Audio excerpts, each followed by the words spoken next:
Saya rasa kalau diorang tahu, normally mesti diorang nak join dia sebab banyak sangat input yang kita boleh belajar. Nama saya Hasni Liana Ahmad daripada Muslim Smart Marketing. Okay, hari ni saya belajar tentang basic AI. Lebih deep lagi apabila kita ada hands up terus buat untuk Canva.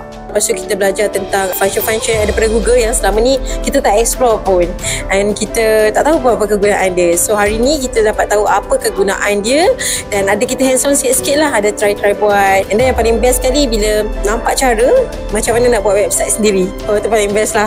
Okay, pertama sekali saya boleh buat website sendiri kan. So dah tentu saya boleh ada satu platform di mana saya boleh kumpulkan semua maklumat.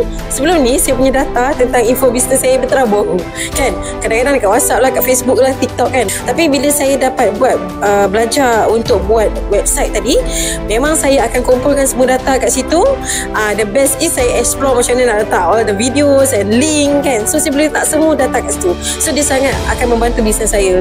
Dia memang sangat membantu, especially macam usahawan-usahawan yang beginner kan, yang modal tak berapa besar kan.